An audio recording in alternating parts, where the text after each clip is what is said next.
Welcome back, assassin and assassinites and everything else in between. Bone charms. Bone charms provide small supernatural benefits. Locate them by listening for the song they emit. By default, you can activate up to 3 bone charms at once in the bone charm section of the journal. Bone charms, huh?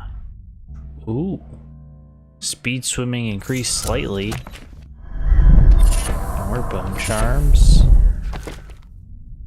Quick dodge. And Raven. Interesting. Pick up a pouch. Rumors and sightings. Dowd. Excerpt from an overseer's covert field report. Holy shit, this is a lot of reading, guys. Hope you're ready. I'm not. For over a year now, I have lived away from the Abbey, without the company of my overseer brethren or the guidance of the blind sisters of the Ocular Order. Days have passed with me. Hold on, where's my water? I'm gonna need my water if I'm gonna be sitting here and talking this whole time. Take a swig and jump back into it. Days have passed with me sleeping in the dens of cut purses, murderers, and worse, and the nights have seen me prowling through the worst alleys and wretched corners of Dunwall. I have taken my meals with killers. At times I have ventured beyond the city walls, meeting in forgotten graveyards and the outlying ruins frequented by those of ill means. My beard has grown long, and I wear the weathered clothing and bits of boiled leather favored by the Battle Street and Hatter gangs, and by those rough men and women who make their trade knifing others in return for coin. My hands have run red with blood, it's true, but I have selected my targets with care, choosing among those criminals and heretics who are not fit to live, executing them justly and using their deaths as a means of building my reputation. So far, this trick has allowed me to take my name among my murderous colleagues, without taking the lives of the innocent. My goal is singular. I must impress the assassin named Dodd in order to get close to him. Of all the practitioners of black magic we have tracked, none concern the Abbey as much as Dodd. It is said that his mother was a witch from one of the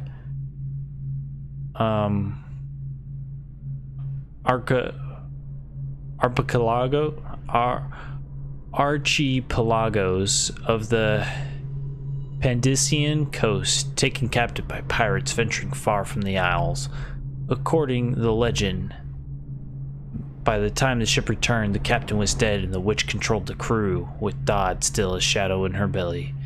The earliest stories tell of a gang killer without mercy, moving among the shopkeepers and city watch officers of Dunwall like a reaper through wheat. Then a period of silence followed. Years, we now believe, he spent traveling the Isles, studying anatomy and the occult in the great halls of learning and the hidden basements frequented by fellow dabblers in the forbidden arts. Dodd is even purported to have spent a winter in the Academy of Natural Philosophy itself.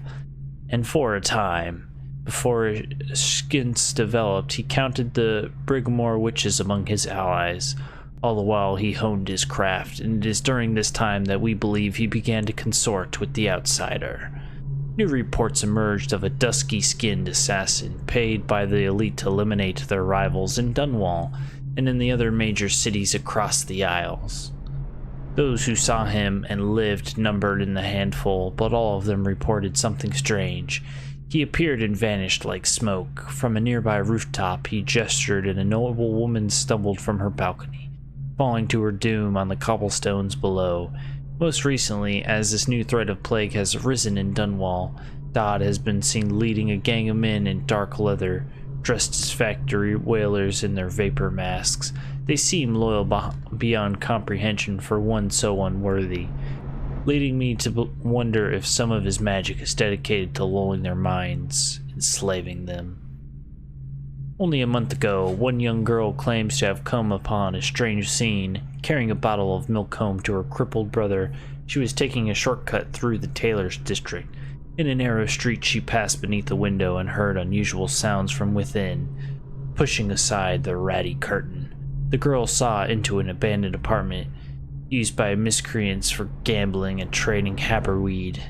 An oculate shrine had been erected against the far wall. While she recognized from the teachings given by her local overseer, a man she described as resembling Dodd was kneeling before the shrine, muttering to an unseen spirit as if in argument. He took a carving, made of pale bone, from the altar before him, and all the lights went out in a gush of unclean wind. Quiet as a field mouse, she slipped away, running until she reached home. There could be no doubt Dodd is an agent of the outsider and must die, for there is no limit to the evil this man might do. This is my solemn oath and the great purpose of my life. Until Dodd is dead and his corruption has been purged from the world, I will continue to move among the depraved, winding my way toward him. I will not drop my guise or don my overseer's mask again until Dodd breathes no more. Good lord, guys. 5 minutes of me reading. More bone charms. Okay, so what I have are good lungs, breathing capacity in water slightly increased, enemies miss more often with arrows and bolts, drops assassination, swim, speed. Hold on, can I have? Okay, so I can have up to 4 right now. Powers, I don't have anything else right now, not yet. Field survey notes, the royal spy. Oh my god, all this reading. This is just going to be a book episode. This is some lore. This was from the personal memoirs of Aram Burroughs, dated several years earlier. This is the 4th day, month of high cold. Progress continues on the suppression of gang activity in the distillery district, but more slowly than I'd expected. The ruffians operating there have been cunning, I'll grant them that, but it's only a matter of time. I'll see their leaders flagged in public and sent beneath the royal executioner's blade. If I had my way, that mute bastard would be working night and day, removing the heads that need removing.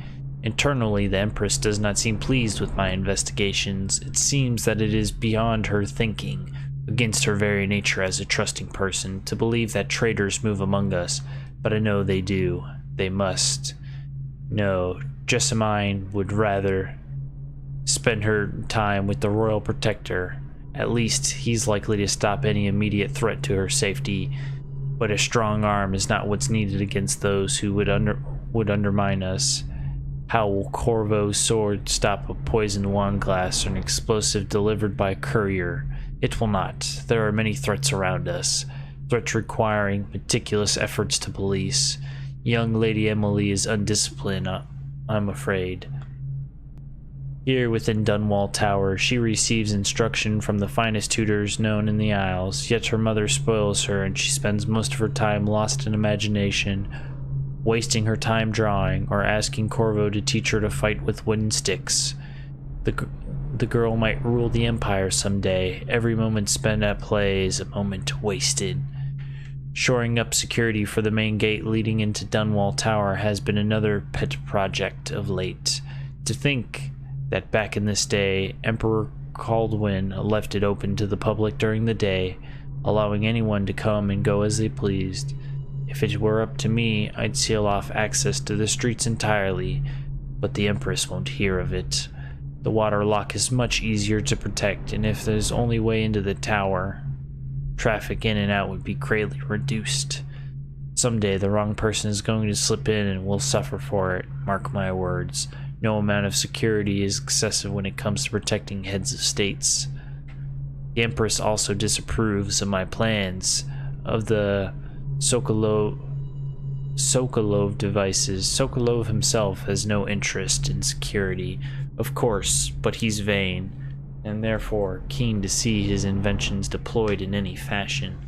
This wall of light he's been tinkering with has promise. In any case, at least they'll be able to convince the Empress to upgrade the pistols carried by the officers of the watch. Why do I worry so, when no one else seems to care? If I ever fall asleep, will it all sink into the ocean? Will the rough things clamber over the walls and fill themselves on our flesh? This is what I see, the same dream several times each month. If only I had more say in things, more authority, I could protect us all. Perhaps I have been working too hard. Dinner and an evening conversation with a certain lady of refinement might be in order, perhaps somewhere nice in the estate district. Hiram Burroughs, Royal Spy Master. Pouch. More bone charms. What we got here? Delicate touch, breaking glass, moderate keyhole peeping magnified. Yeah, we'll get rid of that, and we'll put that on. Coin.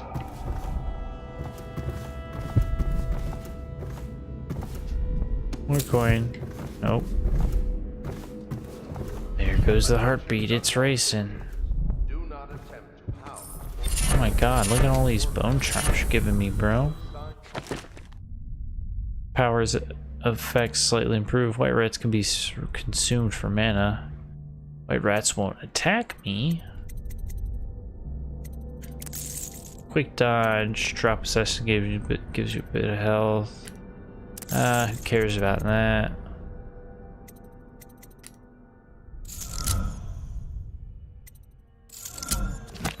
Sure. Yeah, this is just a day for reading, guys. The Journal of Granny Rags, from the ramblings of a street denizen. Of course I'll tell you, dearie. I won't keep any secrets from you in the end. All the dreary days of my life are like the windows of a house. From the kitchen I can see out into the garden where the leaves and stalks are brown and bug-eaten. You could see a little lump of dirt where something was wrapped in a blanket and laid to rest along the rows of twisting vines. The front room looks out into the street where the neighbors are all setting fire to their homes, barricading themselves inside. Warm and snug, dearie. Don't forget about the bedroom either. It sees into a dreary alley where hooligans are playing a game with an old man. The first two are hitting him with sticks, and the girl with them is kicking at his dry old ribs.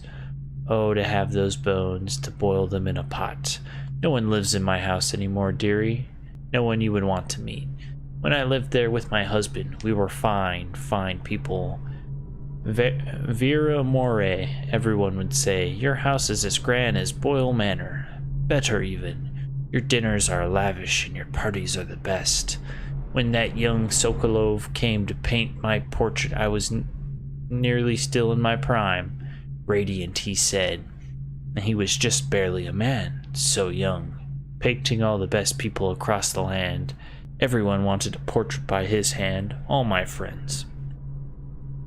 I was the only one, dearie, wet with his paint, glistening on the canvas for a pretty coin. But it wasn't all parties and paintings. My husband and I weren't always at home, no. Traveled together, he and I, to the far ends of the Isles, beyond even all the way to the red cliffs of Pandysia, to dig in the rock and crawl through the caves, holding up candles and squinting at the walls. Many precious things we came upon, but none so precious as the boy with the black eyes, dearie. All those marks and bones, carved so deep and polished so bright. I brought the old bones home, hid them from my dear husband, then I learned to boil them and carve them myself. They made such good presents, dearie. The little mute boy took them home. He loved them so. All the time he came back with new bones for me, holding them up so I could see it in his eyes, even though his tongue was still. Granny, his eyes would say to me, carve these bones for me. Make me another present. And he went so far, all the way to Dunwall Tower. The royal headsman himself now, my little mute boy and his shiny, shiny sword. Better bones were what I needed, you see. Better bones to carve and polish, scrape and gleam. My dear old husband was always tired. I made him soup and then he was sick. Better bones was all. For my little mute boy, carved in the name of the one with black eyes. And after my husband was gone, given away as birthday gifts, I didn't want to live there anymore. So now I'm old and I don't know how many to give my I don't have many to give my presents to. It's sifting through the garbage for granny rags and feeding the little birdies that gather at my feet. No one wants to have tea, dearie, especially those rude louts on Bottle Street. Slackjaw and his boys, always meddling with an old woman just trying to make her way. In the end, we'll be together with him. You and me in the dreary night with stars above and below, and always the one with the black eyes, dearie. Granny Rags. All this fucking reading. Mystical Wolfhound artifact.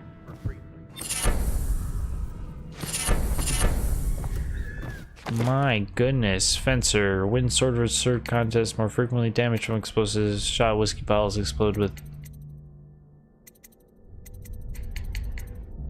quick dodge.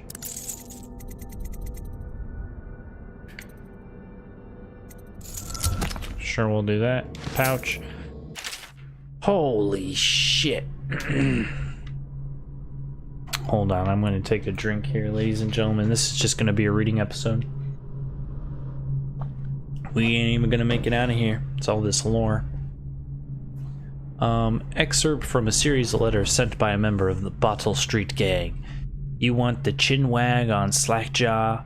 What was he like when he was young, before he got his name? Oh, he's got a cool head now, but if it weren't like that in the days before he was the boss on the Bottle Street Gang, time was. Young Slackjaw wasn't such a reasonable man. Like most of us, he grew up on the streets, running with a pack of ragamuffins. Ragamuffins? Seriously? And avoiding the law, pinching whatever he needed. Dark-haired and dark-eyed, smoking a pipe by the age of 10. For them born in the brothels or coming from the orphanages, it was either the gangs or working with the mudlarks, and no one wants that. Some got pressed into the Navy or put down in the mines run by the Pendleton or Boyle families. As hard as it was on the streets, as hungry as we all got, at least we were free. By the time we weren't little uns anymore, Slackjaw was one to watch, usually calling the shots when we took down a farmer's sidewalk street vendor. Come up with the plan, give everyone some part to play, and decide on the split. Most of us just went along, because we learned fast that we made out better like that. More food, more coin. Plus, none of us wanted to deal with Slackjaw when he was in a rage. He worked on a couple of big jobs with Black Salad across town, and that was enough to get the attention of other bosses. He wasn't just some street kid anymore. Now he was an up-and-comer, which meant trouble. Another guy who fancied himself as such was Mike the Fish, who was working his way up, running the protection racket among the factory women. One fine evening, we're all taking in a bawdy show in a theater house. Mike the Fish and his lot are out there in cheap seats too, just down the aisle from us. Mike gets a wild idea. He wasn't big on planning, and throws a heavy ceramic spittoon at Slackjaw, hits him square in the face, and breaks his jaw. We look to see if there's gonna be a blood brawl, but Slackjaw just points at the door and we all leave, with Mike laughing at our backs. Waking up the next day without telling us why, Slackjaw motions for us all to follow. He still can't say a word, so we just come along. We stop at the docks and Slackjaw buys, actually pays coin for it, a heavy chain covered in hooks. It's for fishing in the deep, something you attach to a long line off the side of a ship. It's about 4 feet, made of thick links, and there are shark hookings coming off different angles. Slackjaw's got that thing wrapped his left arm, dangling at his side. Not sure how he knew where Mike the Fish was staying, but when we reach his girl's house, Slackjaw throws a bottle through the window just like that. It's almost noon. There's a bunch of screaming inside, and Mike pokes his head out, looking wide-eyed and baffled. When he sees Slackjaw out in the street, a look comes over his face that gives me the willies. Pure murder.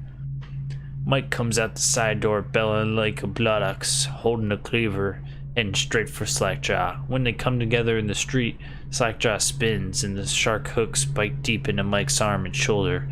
He screams, but Slackjaw holds onto the chains. He's standing there with his jaw broken, clenched tight, with the chain wrapped around his left arm, hook sunk into Mike the fish, just knifing him as fast as he can. Mike couldn't fight very well, looked like that and using his left hand.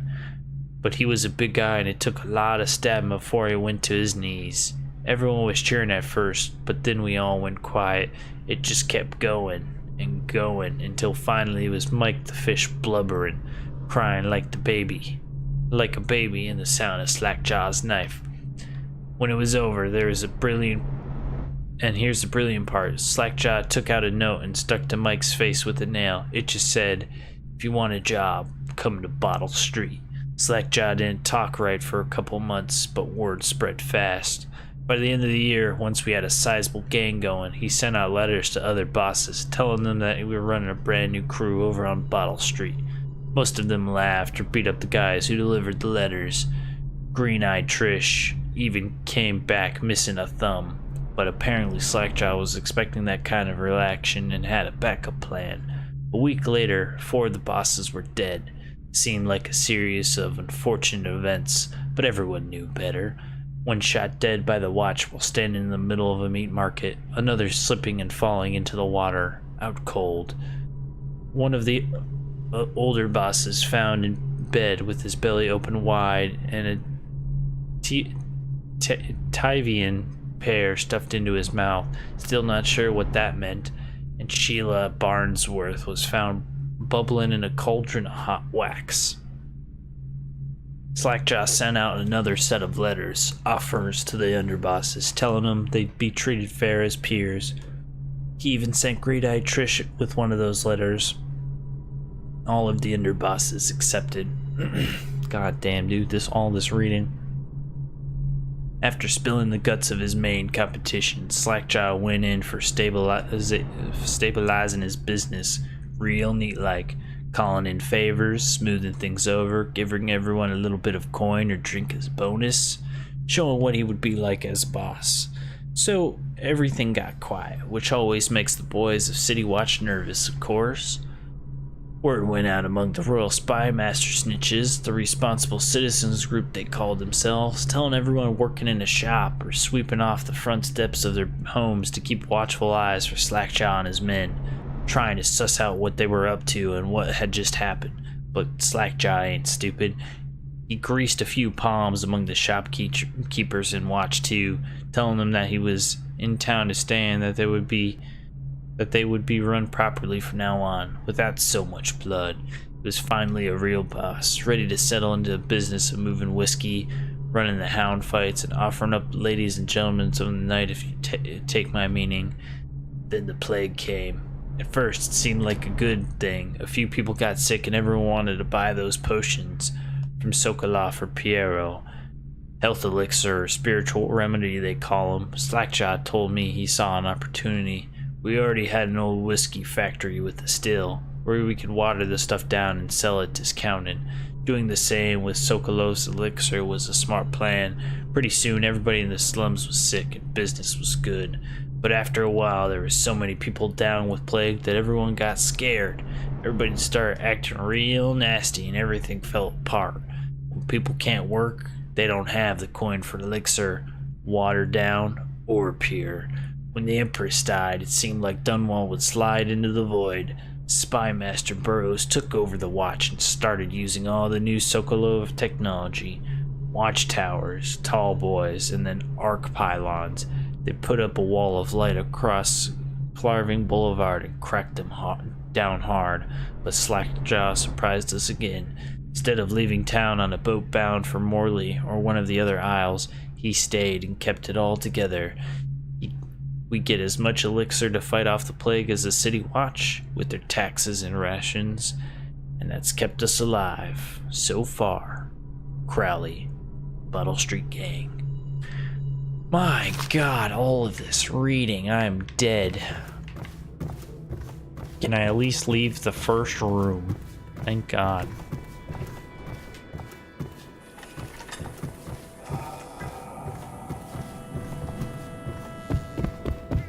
Let's go into some other rooms.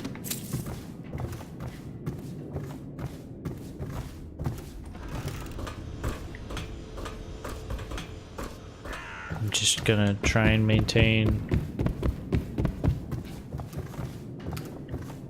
Just try and maintain my voice so I don't die. At least we're out of the room now. Should I clear space for Samuel then? If you like, but he won't use it. Why? He can't sleep in regular beds anymore, or that's what he says. Says he was in the Navy too long. Can you believe it? Oh. That pile of wood out there? It's a hovel he built from an old rowboat. Where does Admiral Havelock find these people, I wonder? Howdy. I had a sailor for a boyfriend once. He thought he'd strike gold digging in the Pandician cliffs. They found his ship drifting empty. Okay. Good day, Master Corvo. This is I.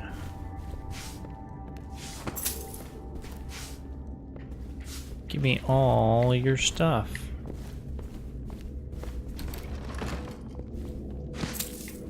I'm just taking everyone's shit.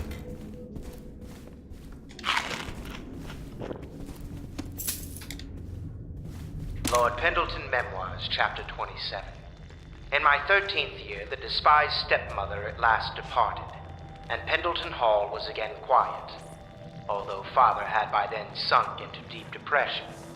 It was at this sensitive time that Waverly Boyle first entered my life. She who will be the source of many tender recollections to come.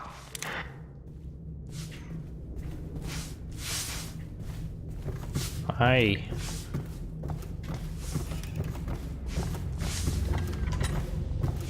Good lord, where are all this shit?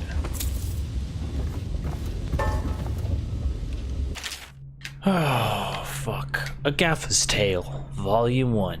A Gaffer's Tale, Volume 1, or A Gaffer's Early Adventures, by a young whaler.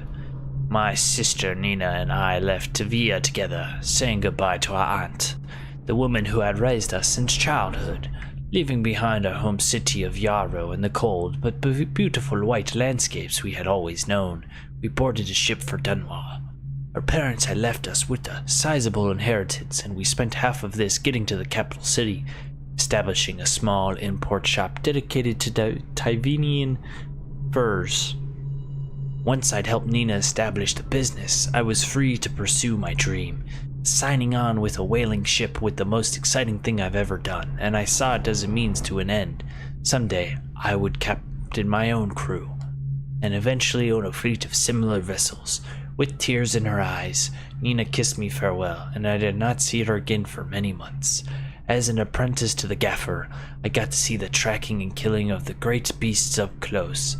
Nothing had ever fired up my spirits so as the wind and the pounding waves, racing after a wounded whale, being pulled by a skein of cables embedded in its thick flesh. I changed more in those first 7 months than I had in the previous 7 years. Whaling was beginning to put its mark on me, so that Nina barely recognized me when I returned. Tan and sunny with muscle, weathered creases around wrinkling the corner of my eyes, but she could see that I was filled with joy, having found my purpose. More reading. Admiralty and the Fleet. Naval history. While each of the Isles had some form of naval fleet, none is more envied than that of Crystal, with its long, proud history of great ships and the admiral who commanded them.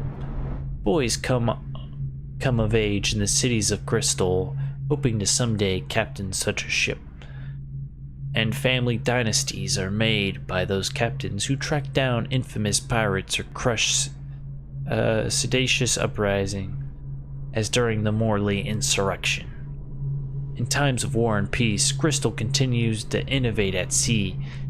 The ship designs of Anton Sokolov himself now represent the highest standard in the whaling trade, allowing crews to haul their kill up over the deck and begin their butchery and processing. Even as the ship returns to Dunwall, the crews can be seen working on their latest whale as the ship moves slowly up to Wrenhaven River, coming to dock with one of the powerful warehouse companies such as the Greaves Whaling House.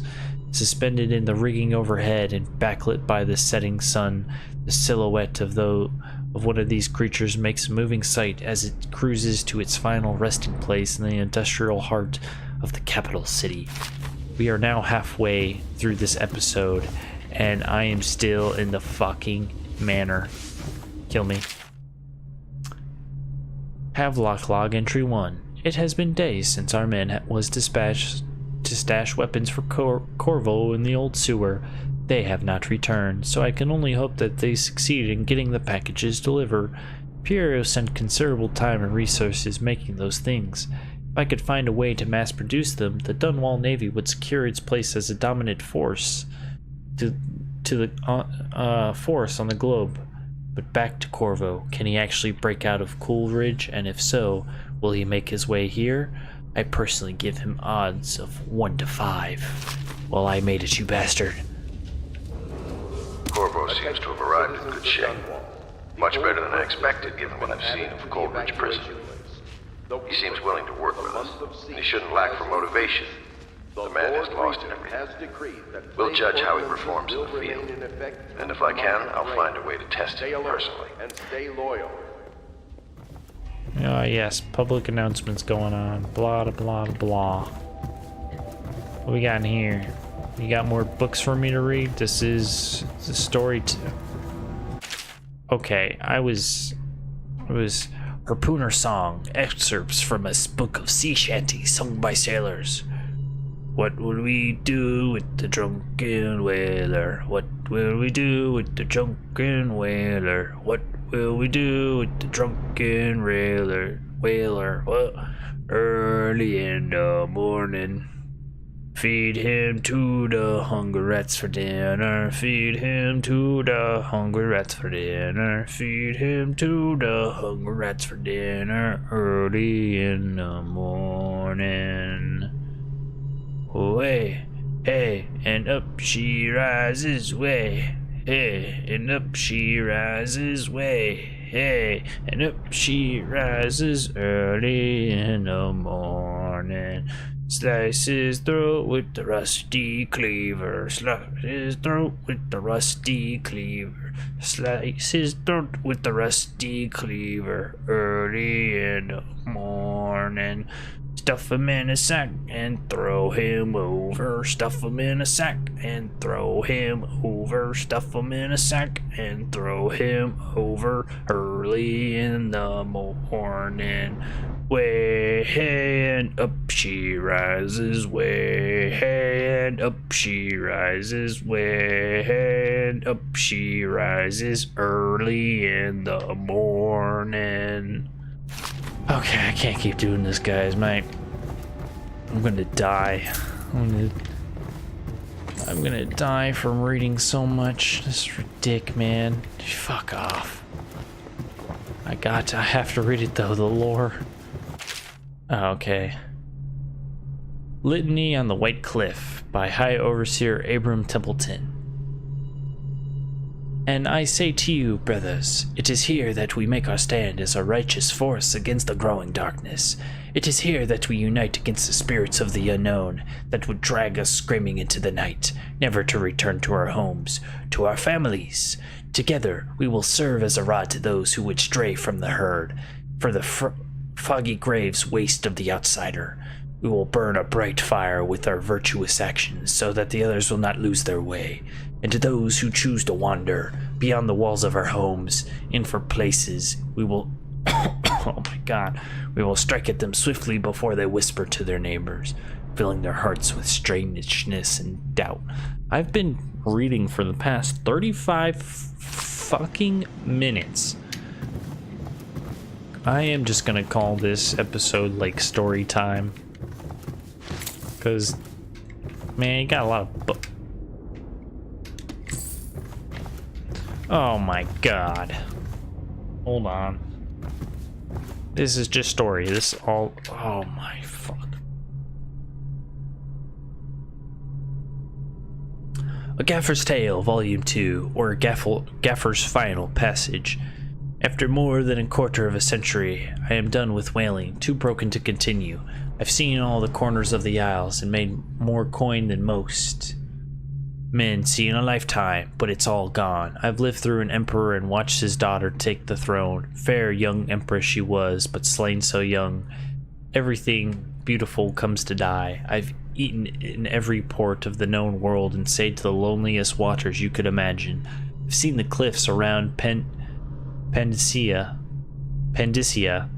Even the best of it doesn't give me an ounce of joy. The years come back across my dreams as a line of butchered bodies, long, sleek, and singing among the waves under the moonlight, only to be speared by ugly, weathered, scarred men who knife each other for a pair of good boots. Each year I had less time to come home. My tongue forgot the language of small chatter, and those who lived in the cities thought me odd. My sister Nina hardly knew what to say to me during our visits. When she lost her business to Lord Regent's crooked barrister, I was 100 miles east of Morley, gaff hand frozen from the sleet as we tracked the first bull whale we'd seen in months. I'd helped her as much as I could, but Nina died in the early days of the plague. None of it mattered. If I'm jaded and bitter, it's because this industry has taken away my dreams. The world has beaten me.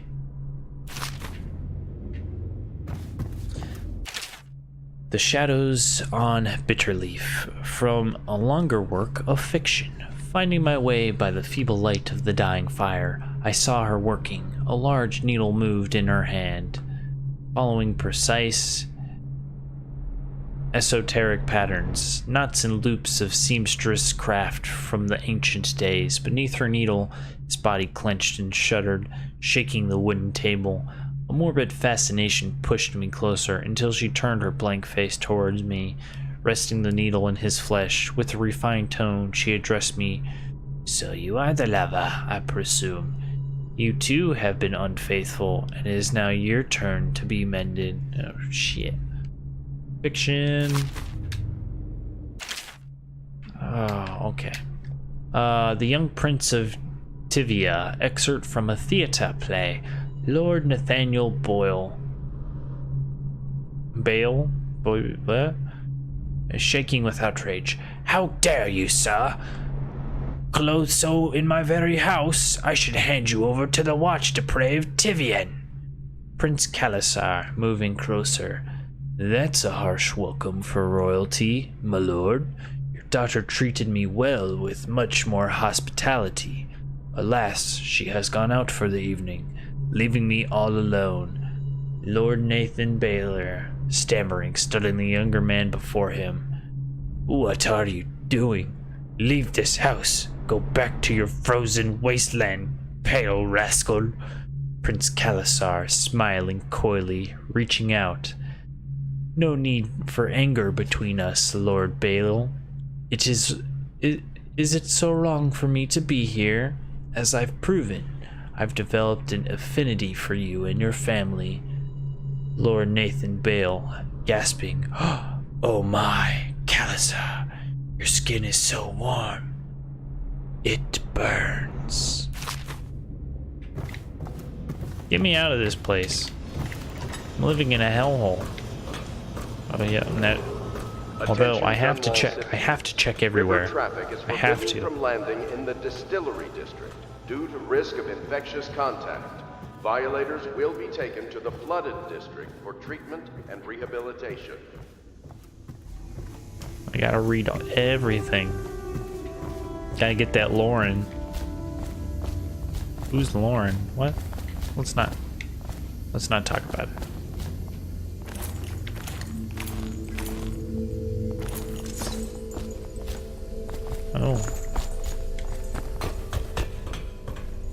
Oh. Old Port Sewer, huh?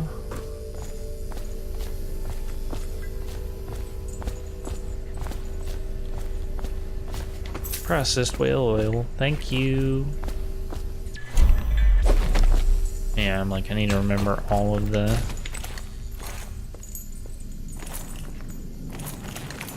buttons.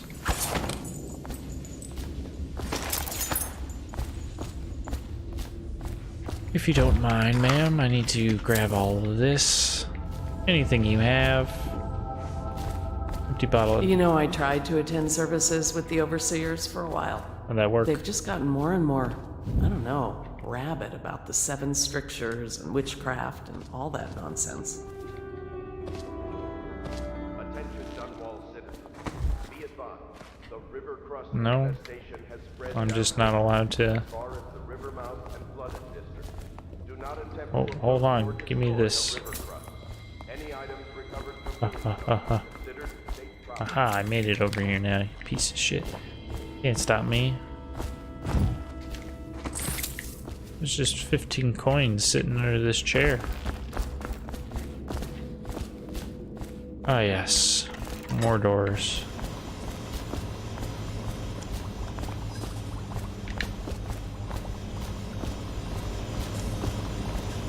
Okay.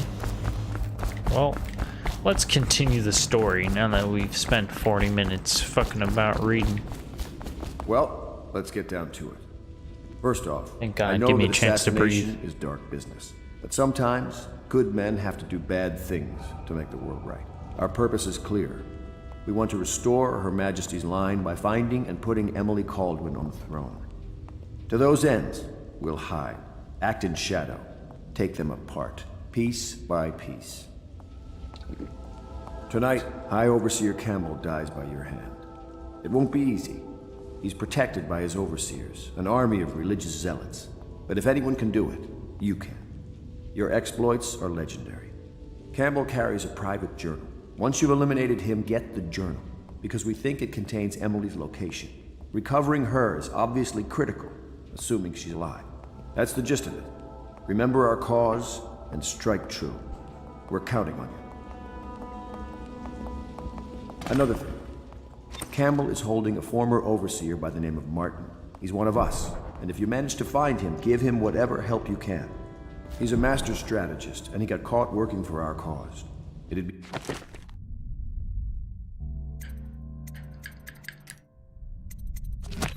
good to have him back here at the Hound Pits. The Exquisite Tall Boy. Public concern by anonymous authors. What you read here is the truth. Regardless of what you will hear from the authorities who rule over us, it is not a matter of coincidence that the former royal spy master is the one who stepped in when the late Empress fell.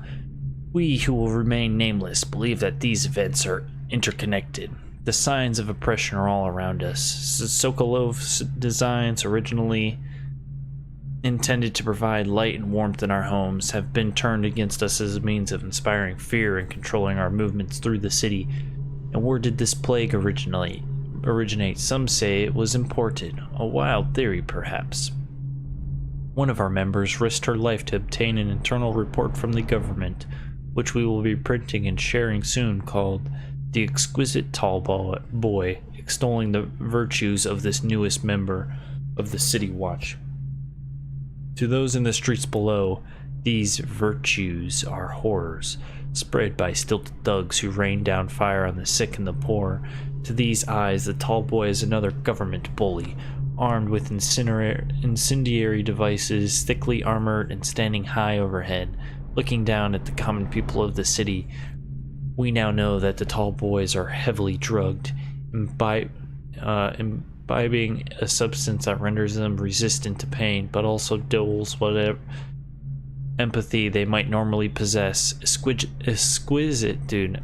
All this reading has really fucked me today. Exquisite, we think not. Copy these words and share them with your neighbors. And remember, when the tides are lowest, the truth will be revealed.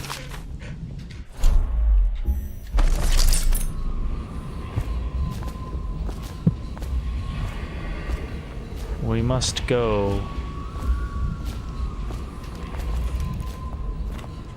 There is a heart ruin. We must go to it. Oh, Corvo? If you've a moment. You're gonna have to wait a moment. I'll be back.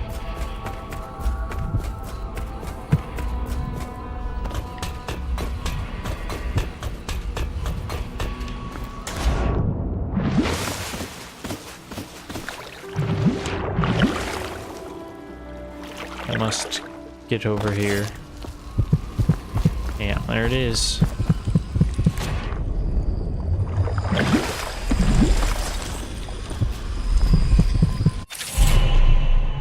Play your way powers. The powers you obtain from rooms can be used creatively. Yes, yes, to defeat opponents. So I can blink. Increased health. Dark vision. I need 2 runes for that. Swarms I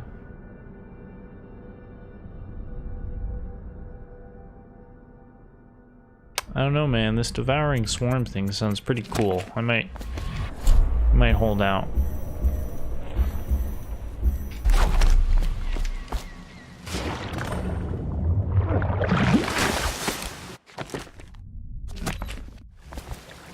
I get attacked by something? You little bitch.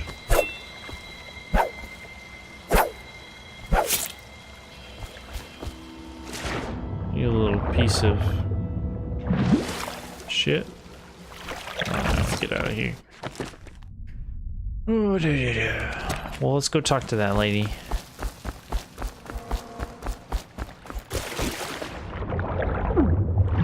I'm getting attacked.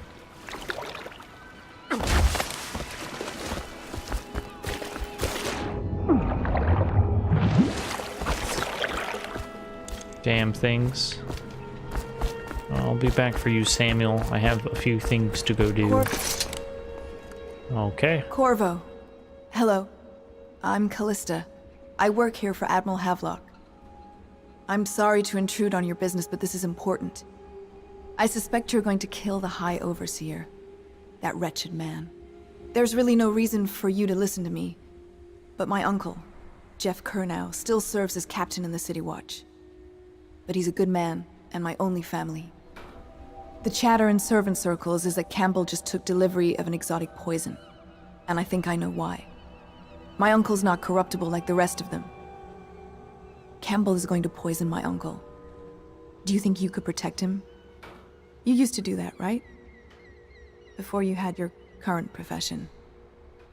Before you became an assassin. I can try.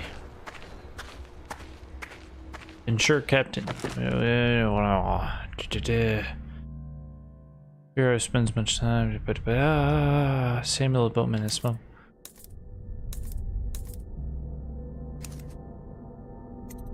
Survives his visit to the office of the High Overseer. Yeah, I'll take a look. I'll take a peek. Okay.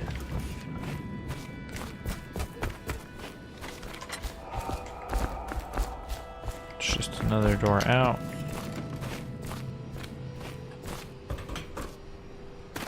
Trying to see what's all around.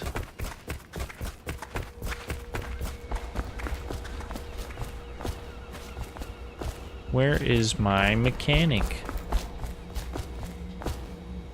Does part of the soul live in the heart? If the heart keeps beating, does that mean that the spirit is never released into oblivion? I can keep a heart beating forever with electricity, but what does that mean for any essence trapped within? It'd be easier if I created these processes in waking hours. I am uneasy pursuing avenues that emanate from my dreaming mind. I don't know if I listened to that last time. I probably did. I missed his workshop key last time? What? What can I do for you? Hello. Spiritual restores mana. We could get another ruin. Holy shit. No way. Okay, sure. Thanks.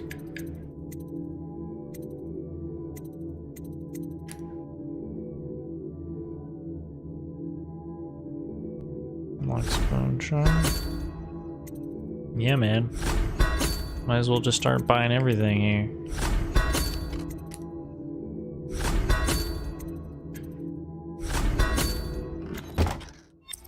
Give me all of it. So now I have 2 ruins, so I need one more for this. Shadow kill.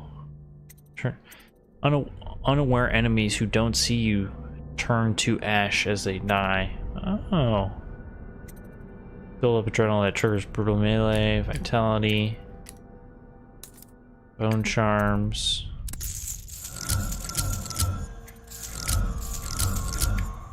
Good lungs. Raven.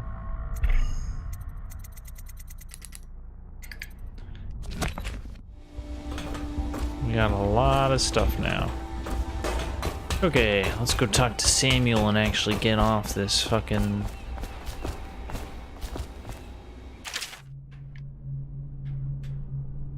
I don't know. Let's go. Ready to go? Just give the signal. Yeah, let's go.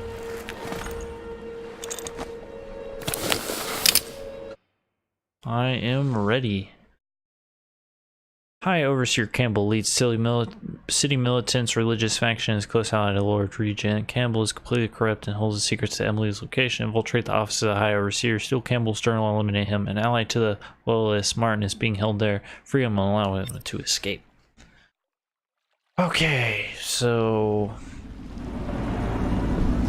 Okay. It'll be a rough trip. We only have 9 minutes left. Used to be to go straight up Clavering Boulevard, but now it's not so easy. Half the city's dead of the plague. The other half's fighting over what's left. City Watch still holds the bigger streets, and they've set up those wall of light checkpoints. A man walks through one of those, and he ends up burned to a crisp. Everything not controlled by the City Watch is gang territory. Then there are the real odd birds living on the fringes, like that Granny Rags. They say she's nuts. Yeah, we saw. I don't know which is worse. I read. Just take your pick. Mission clues. Ba-ba-ba. Yes, yes, I know.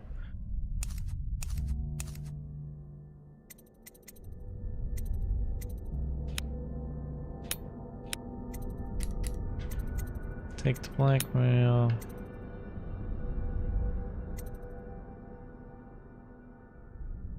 Okay.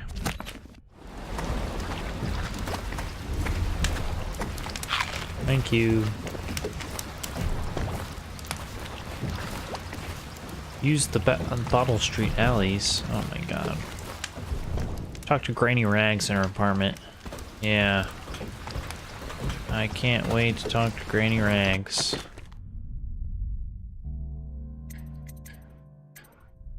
Use the Bottle Street, get around the Granny Rags. Okay.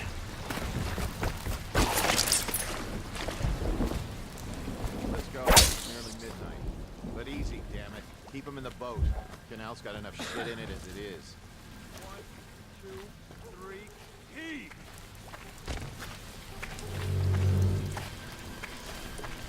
How did it pass me by? All the others. Good. Keep him coming. Hey! What is it? I think that last one was moving. What? Yeah, the little one. Not possible. I inspected them myself. Keep working. Well, he ain't moving no more. Dang right he ain't.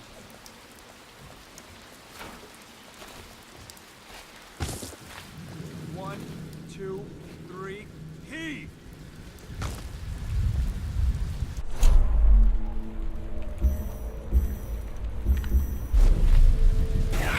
Nice.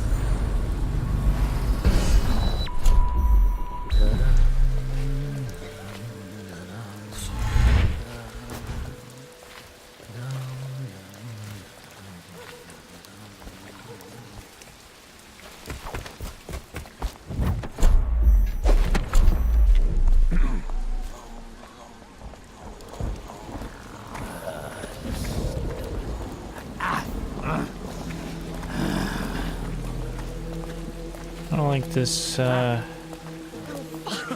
Disgusting.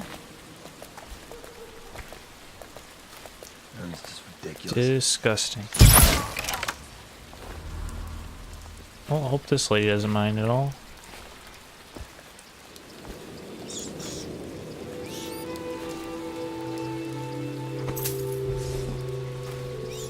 Please. I'm a bit shaken right now. I saw some terrible things today. Okay.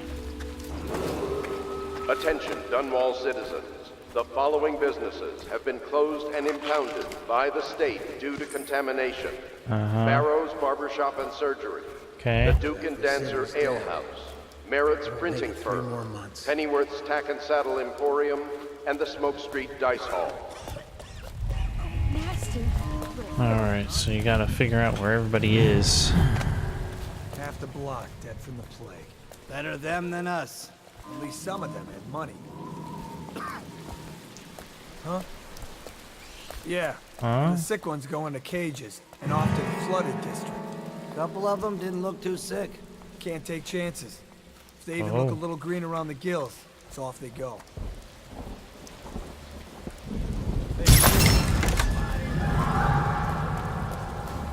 You saw nothing. I'll buy you, hagfish. He's here! Help! Take metal! Can someone help me? Bastard! Help me! Somebody! Damn it! He got his legs! I need help! Oh, please. No, no, no, no! Shit.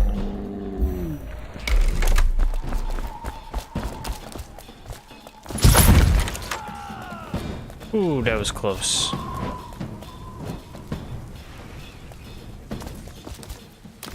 That was close indeed.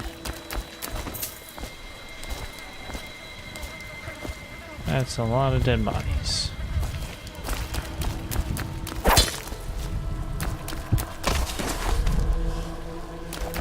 Yes, I know there's a heart over there.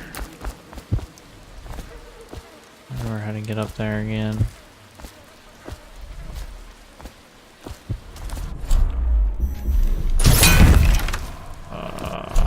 Oops. Nope, not what I wanted.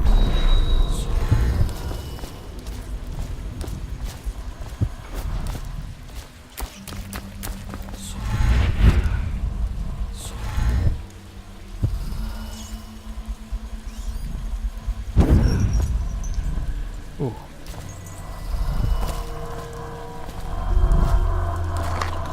Nom nom nom nom nom nom.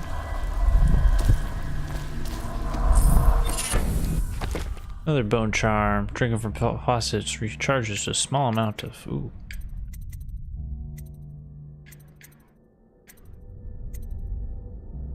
Shot whiskey bottles. Who cares? Death in the months of song. She was shy in the months of hearths, hiding from scented letters, a sun-dappled cure for my loneliness. She was smiling in the month of rain, eating figs straight from the tree, a day of sailing around the isles. She was wed in the month of glance to her sailor cousin from Solo, a shrill bird drilling at my chest. She was dying in the month of songs stuck by a seas from the east, a terrible kiss on her distant lips. I'm just trying to get away from here.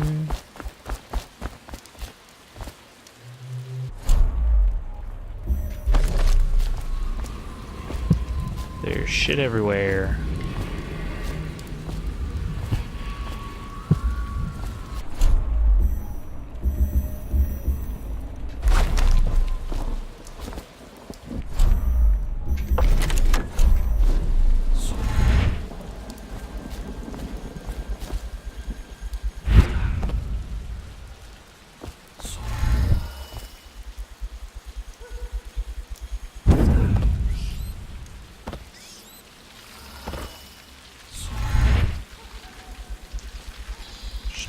Drop me right above. Nope.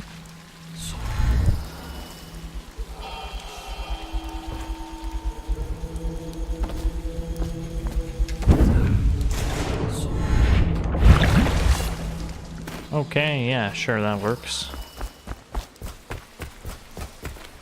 Help me! I can't. I'm so sorry, ma'am, but I can't help you. Because, I have to end the episode there. At this rate, already. I'm so sorry.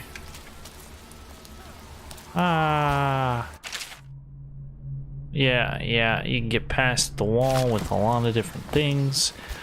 I will save that for next episode. Spring Razors. Hopefully y'all enjoyed. I will see you next time. Ciao, ciao.